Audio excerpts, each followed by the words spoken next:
Today we are going to discuss concepts, applications of statically and dynamically induced EMF from first unit.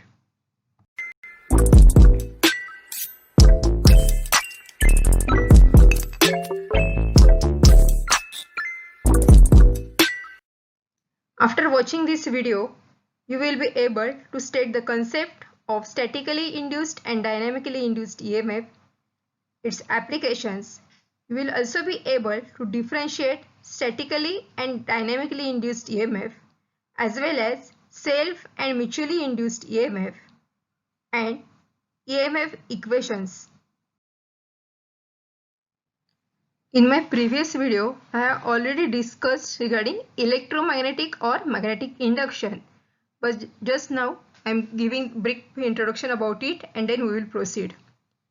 So electromagnetic induction is the production of an electromotive force or EMF across an electrical conductor in a changing magnetic field.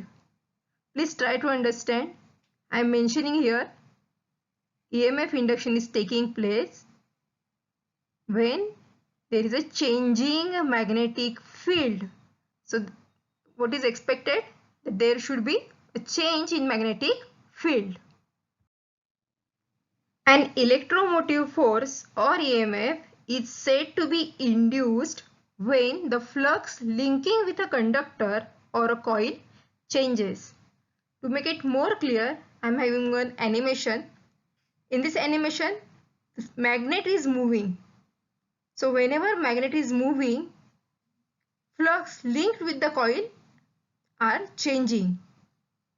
As there is a change in flux, an EMF is getting induced in a coil, and to show it we are having one galvanometer. So whenever EMF is getting induced, you are getting deflection on the galvanometer. If magnet is stationary, then galvanometer is showing null deflection. So whenever there is a change in magnetic flux, then and then only EMF is getting induced and galvanometer is showing you deflection. Michael Faraday is generally credited with the discovery of electromagnetic induction in 1831. After carrying out different experiments, Faraday has derived two statements. According to Faraday's first law, it states that whenever a conductor cuts magnetic flux, an EMF is getting induced in that conductor. And as per second law, it gives you the magnitude of the induced EMF. The magnitude of induced EMF is equal to the rate of change of flux linkage. So these two statements are called Faraday's law.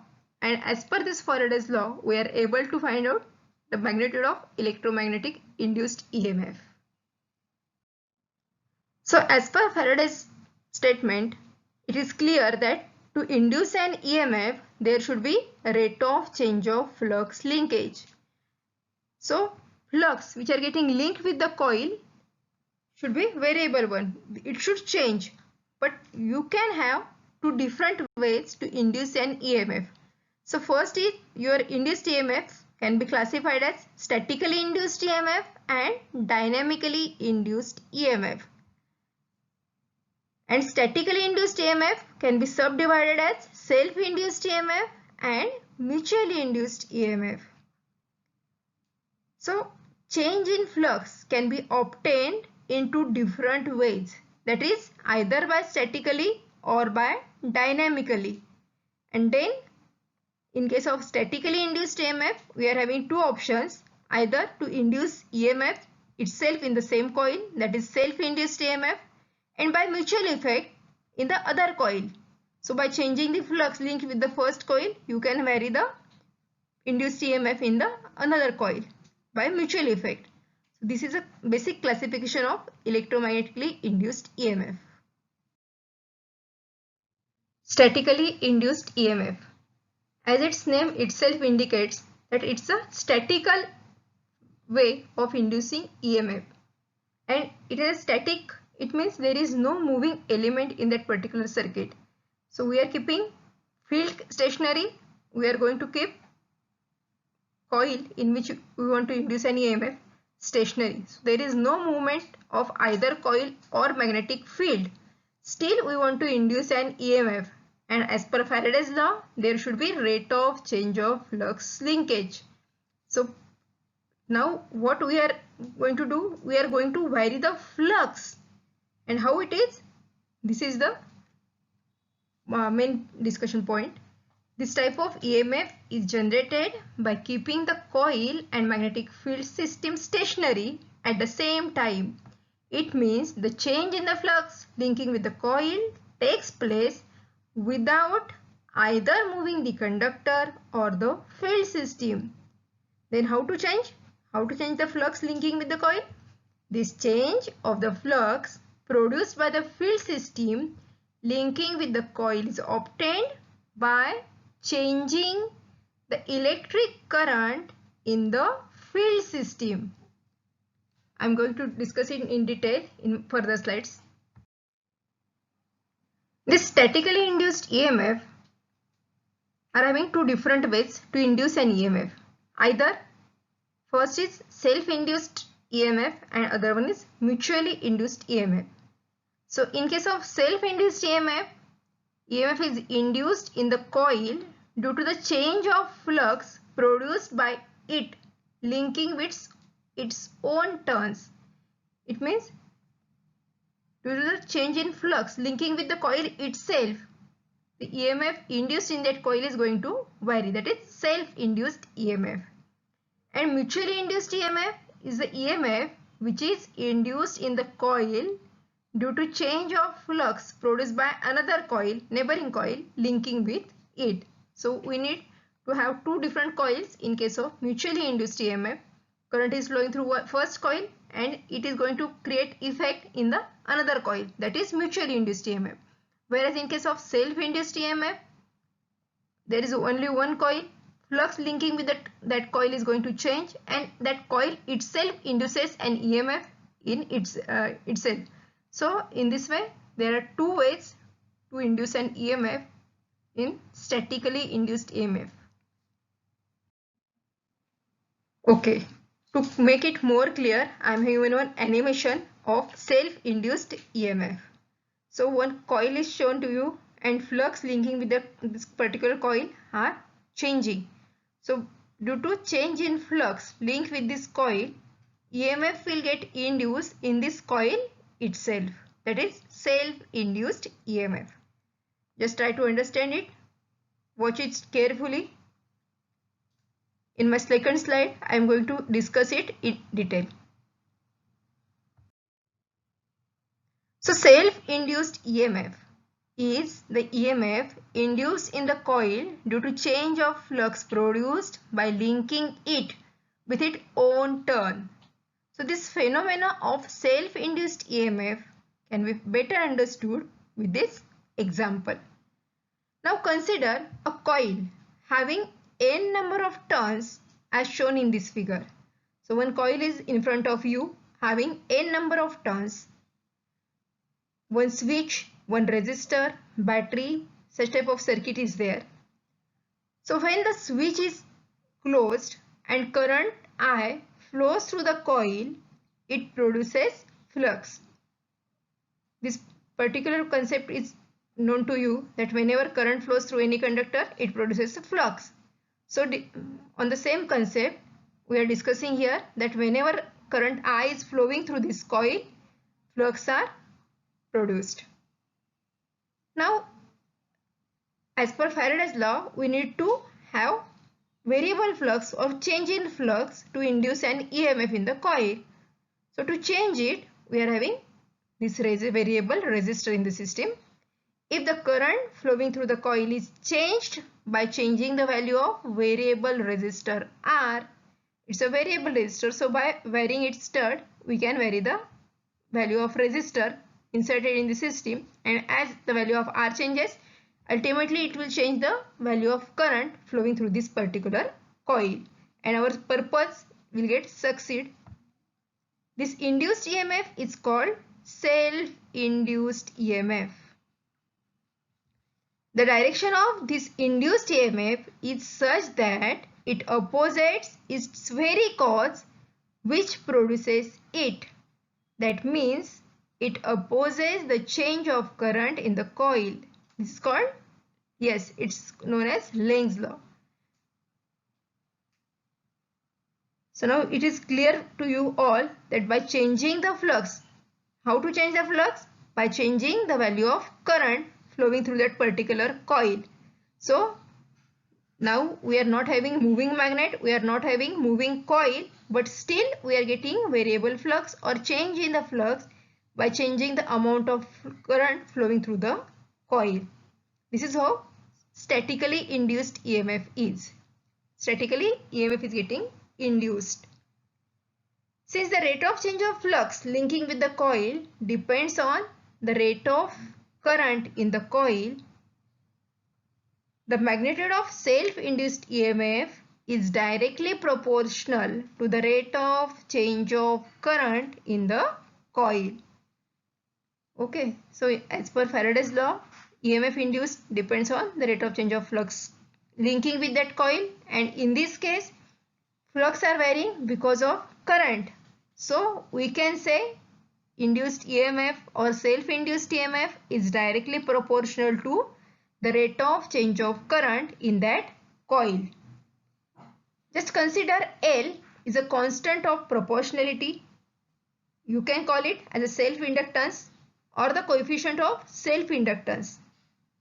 So EMF induced in the coil E is equal to L into di by dt. Okay.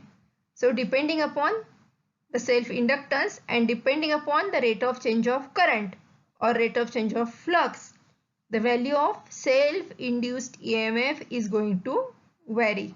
So in this way, neither by moving coil nor by moving magnet we are able to induce EMF. So this is what statically induced EMF is.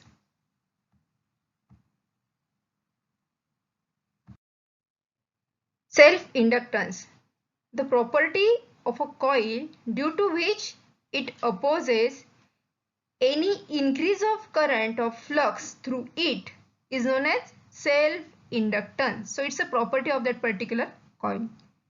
It's quantitatively measured in terms of coefficient of self-induction.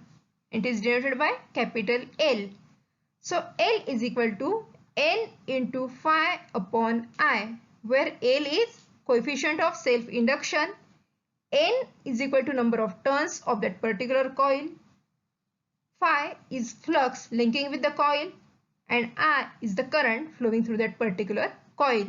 So if these three parameters are known to you, that is N, flux phi and current I, then we are able to find out self-inductance or L of that particular coil. And this self-inductance or coefficient of self-induction, that is L, is measured in terms of Henry. It is denoted by capital H. Now let's switch on the second concept, that is mutually induced EMF. So this is also a part of statically induced EMF only.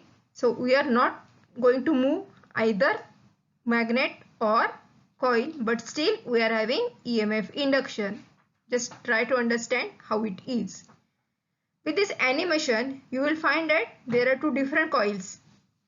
With one coil, we are having excitation system, we are having resistor, we are having battery source, we are having switch. Whereas with other coil, we are just having one galvanometer. And if you are having changes in the current flowing through first coil A, then it produces its effect in the coil B. That is what mutual induction is.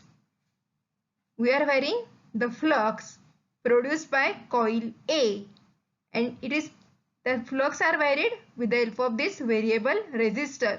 So by changing either the position of switch or by changing the value of resistor, we are able to change the flux produced due to coil A, and as the flux produced or linked with the coil B are changing because of variation in the current in the first coil, and EMF is getting induced in the second coil as per Faraday's law, because coil B is having it is getting linked with rate of change of flux. So because of that only we are doing changes in coil A, but we are finding results in coil B. By changing the value of current by varying resistor R, we are finding deflection in the galvanometer which is attached with coil B. Just try to make it more clear with second slide. So now let's understand the phenomena of mutually induced EMF with the circuit diagram. In previous slide I have shown you with animation. Now to make it much more clear, I am having one circuit diagram in which one common formula is shown to you. Actually magnetic flux can set up through air also, isn't it? So in previous slide you found that coil A and coil B both are on separate formula, whereas in this particular case common formula is there and on which coil A and coil B are wound. So consider coil A and B. Coil B is having N2 number of turns and coil A is having N1 number of turns. When the switch S is closed, as shown here, then current will start flowing through coil A. With the help of this resistor R, we are able to change the amount of current flowing through this particular coil A, and it produces the flux phi. So most of the flux produced by this coil A will link with the another coil B. If the current flowing through the coil A is changed by changing the value of variable resistor R, it changes the flux linking with the coil B, and hence EMF will get induced in the coil B. This induced EMF is called mutual induced EMF. So you will find that as the value of R is varied, as the value of current I flowing through N1 turns is varied, flux linked with the coil N2 or flux linked with the coil B will change, and EMF will get induced in the another coil, that is coil B, and you will find the deflection on the galvanometer. If there is no change of current, then no change of flux will take place, and if there is no rate of change of flux, EMF will not get induced as per Faraday's law. Okay, so it is clear now. The direction of this induced EMF is such that it opposes the cause which produces it, and it is possible to find out by Lenz's law. Since the rate of change of flux linking with the coil B depends on the rate of change of current in the coil A. Okay, here we are having two coils and we are varying the flux by changing the magnitude of current flowing through first coil. So rate of change of current in a coil A is directly proportional to the magnitude of mutually induced EMF. So mutually induced EMF is having constant M. It is called coefficient of mutual inductance and it is denoted by capital M. So mutually induced EMF EM is given by rate of change of current. Okay, it is directly proportional to rate of change of current flowing through coil 1, or you can say magnitude of mutually induced EMF, that is EM, is equal to M into dI1 by dt, because current is changing which is flowing through coil 1 or first coil. So induced EMF, mutually induced EMF EM is equal to M into dI1 by dt. Mutual inductance is the ability of one coil to produce an EMF in nearby coil by induction. when the current in the first coil changes. This ability of reciprocal induction is measured in terms of coefficient of mutual inductance. It is denoted by capital M, and we are able to find out mutual inductance or coefficient of mutual inductance M with the formula N2 into phi1 upon I1. It means we need to have N2 number of turns of coil in which EMF is getting induced. Phi1 is a flux produced by nearby coil, and I1 is a current flowing through nearby coil. So by these three values, we are able to find out the value of coefficient of mutual. In electrical power system, transformers work on the principle of mutual induction, because transformer is called static device. There is no moving part inside it, but still EMF induction is taking place. So in transformer, we are having mutual induction effect. And in case of generator, either it is AC or DC, we are having dynamically induced EMF. So your generator works on the principle of dynamically induced EMF, and transformer on statically induced EMF or mutual induced EMF. Dynamically induced EMF. So up till now we have covered statically induced EMF, and in case of dynamically, as its name itself indicates you that something is going to vary here, something is going to move here. So in case of induced EMF, in case of electromagnetic induction, we have to remember Faraday's first and second law. We have to follow this law. As per Faraday's law, whenever we want to induce an EMF, there should be rate of change of flux. And to produce rate of change of flux, either we have to move the magnetic system, or we need to move armature or coil in which you want to induce an EMF. And the third option is, if you want to keep magnetic field as well as armature stationary or field and coil stationary, in that case you have to vary the current flowing through that particular coil. There and then only we are getting variable flux. So in case of dynamically induced EMF, we are having two options, either by moving magnetic system or by moving conductors. Okay. So in dynamically induced electromotive force, the magnetic field system is kept stationary and the conductor is moving, or the magnetic field system is moving and the conductor is stationary. Thus, by following either of the two processes, the conductor cuts across the magnetic field and the EMF is induced in the coil. You have already seen this animation where magnetic field is moving. So by changing the flux, by moving the magnet and by keeping armature coil stationary, we are able to induce an EMF.